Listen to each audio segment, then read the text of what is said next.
Hi there. Have you ever wanted to take the plants in your backyard and turn them into your own garden compost? Well, today that's exactly what we're going to talk about. My name is Calvin Gardner, and I am the Urban Residential Horticulture Extension Agent for Orange County, Florida. And I help people with their gardens in their backyard or local community gardens in the area. And one common topic that I always get asked to teach about is composting. And so today we're going to go through the simple steps of how you can create compost in your own backyard or with your community garden.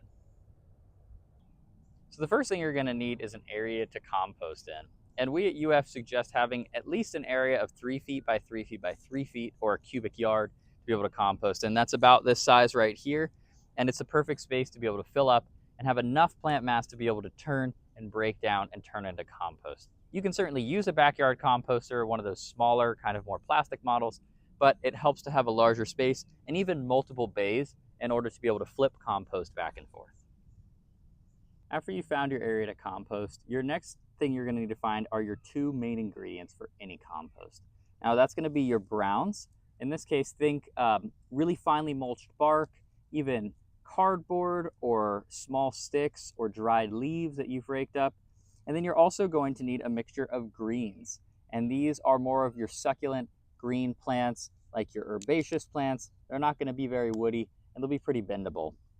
These 2 things are the 2 ingredients to make up any compost pile, because your browns here are a mix of much more carbon and your greens here have a lot more nitrogen, and those are the 2 things that need to work together to be able to create a healthy compost pile.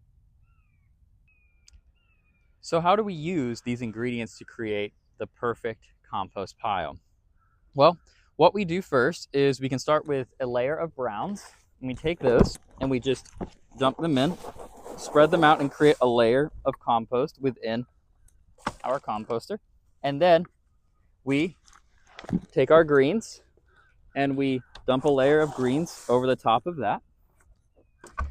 And then at this point, you can either take some water and put some water over the top of that. Sometimes people like to add some of their old garden soil to just top off that part of the pile. I like to use old pots that I have sitting around that have been used one too many times. I like to add a little layer, and then you just repeat the process again. You add another layer of browns, and then you add another layer of greens.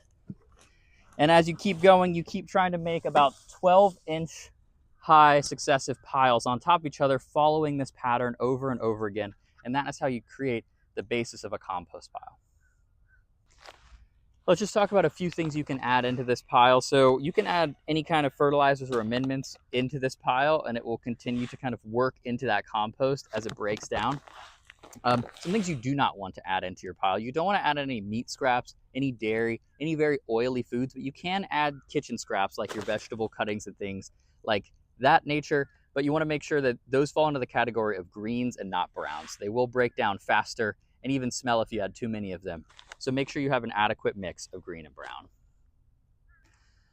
The most important step to this process at this point is to turn the compost pile. And when we turn a compost pile, all we do is we take a pitchfork or any other kind of tool that's good for flipping and moving through a lot of lightly composted material.